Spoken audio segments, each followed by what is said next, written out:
నేనేదో నిన్న మాట వరుసకి ఇంట్లో ఉండి బోర్ కొడుతుంది అని మా రెంట వండర్స్ తాతగారితో అన్నాను. ఈరోజు మార్నింగ్ 7కి లేవగానే మనం సైట్ చూసి వద్దాం పదా అని తీసుకుని వెళ్ళారు. ఇంత పొద్దున్నే ఎందుకండి అని అడిగితే మధ్యాహ్నం ఎండ ఎక్కువగా ఉంటుంది అని అన్నారు. అన్నట్టు అది కూడా నిజమే కదండి. సమ్మర్లో వర్షాలు ఏంట్రా బాబు అనుకున్నా, కానీ 3 days నుంచి సన్మామ తెగ ఆడేసుకుంటున్నాడు అనుకోండి. స్టార్టింగ్లో 10 కొబ్బరి చెట్లు నాటారంటండి, 2 మాత్రమే మిగిలాయి. మిగతా 8 మేము ఇక్కడ ఉండలేమని జంప్ అంట. ఇక్కడ ఉండటానికి షెడ్ కూడా వేసుకున్నారు. ఎపీరియన్స్ అయితే అల్టిమేట్ అనే చెప్పచ్చు.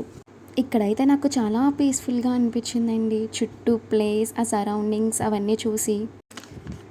రూమ్లోకి ఎంట్రీ అవగానే రైట్ సైడ్ చిన్న దేవుడి గుడి, చాలా అల్టిమేట్గా ఉంది కదా. అండ్ స్టవ్ పెట్టడానికి గట్టు కూడా ఉంది.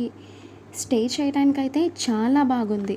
లోపలికి వెళ్ళగానే ఇంకో సపరేట్ రూమ్, చాలా అంటే చాలా బాగుంది. ఇది జస్ట్ స్టేకే కాదు, రెంట్కి ఇవ్వడానికి కూడా పర్ఫెక్ట్గా ఉంటుంది.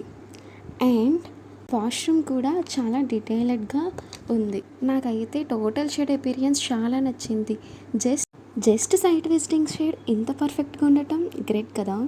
అన్నట్టు అసలు విషయం చెప్పటం మర్చిపోయాం. మేము వచ్చిన మెయిన్ పర్పస్ కరివేపాకు పౌడర్.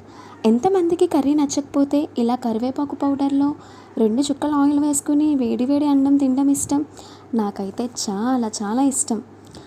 మొత్తానికి అలా 3 covers కరివేపాకుని దున్నేసా. Powder ready.